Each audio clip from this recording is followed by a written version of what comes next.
नागपुरातील गिट्टी खदान पोलीस ठाण्याच्या हद्दीत हजारी पहाड परिसरात झालेल्या घरफोडीचा गुन्हा पोलिसांनी उघडीस आणला आहे। तर तांत्रिक तपास, सीसीटीव्ही फुटेज आणि फॉरेन्सिक पथकाच्या मदतीने सागर वर्मा याला हजारी परिसरातून अटक करण्यात आली आहे। चौकशीत त्याने एका विधी संघर्षित बालकासह घरफोडी केल्याची कबुली दिली। तर चोरीतील सुमारे 3 लाख रुपयांचा सोने चांदीचा मुद्देमाल आणि 5 पावली येथून चोरीस गेलेली मोपेड जप्त करण्यात आली आहे। तर आरोपीकडून आणखी गुन्ह्याचा तपास सुरू असल्याची माहिती पोलिसांनी दिली आहे।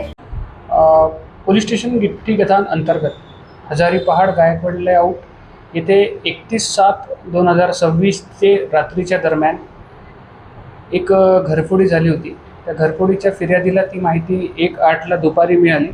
त्या अनुषंगाने सदर घटनास्थळी आम्ही तसेच फॉरेन्सिक व्हॅन, आपले DB पथक स्वतः जाऊन घरफोडीच्या घटनास्थळाची बारकाईने पाहणी केली। आजूबाजूचे CCTV फुटेज तपासले, घरफोडी झाल्याचे निष्पन्न झाले।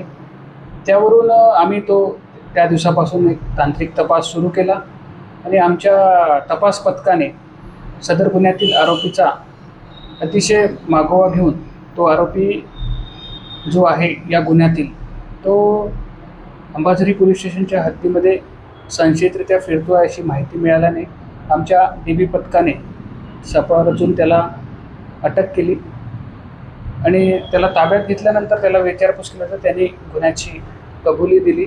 त्यांनी तो गुन्हा त्याचा एक विधी संघर्षित बालक याच्यासोबत केल्याचे सांगितले व गुन्ह्यात त्यांनी जे वाहन वापरले होते ते सुद्धा पोलीस स्टेशन 5 पावली येथील चोरीस गेलेले आहे। सदर घरफोडीमध्ये 3,48,000 रुपयाचा चांदी, सोन्याचे दागिने असा मुद्देमाल चोरीस गेला होता। तो संपूर्ण मुद्देमाल त्याच्याकडून हस्तगत करण्यात आला आहे। इतर गुन्हेही त्यांनी केले असल्याची शक्यता आहे, त्याबाबत सुद्धा आमचा तपास सुरू आहे आणि सदरचा आरोपी हा सागर वर्मा असून तो कळमना येथे राहतो। त्याबाबत सुद्धा आमचा तपास सुरू आहे। आम्ही आता त्याची पोलीस कोठडी घेतल्यानंतर परत त्याच्याकडून त्यांनी केलेल्या गुन्ह्यांची माहिती घेऊन त्याबाबत आमचे कार्य करीत आहोत। पकडलेल्या आरोपीचा कळमना हद्दीमध्ये घरफोडी करण्याचा तो सर्वाधिक गुन्हेगाराची माहिती मिळालेली आहे। सदर गुन्ह्यामध्ये 3,48,000 रुपयाचा मुद्देमाल गेला होता, त्यापैकी 3 लाखाचा मुद्देमाल आम्ही जप्त केला आहे। त्याशिवाय 5 पावली येथील मोपेड ती सुद्धा आम्ही जप्त केलेली आहे।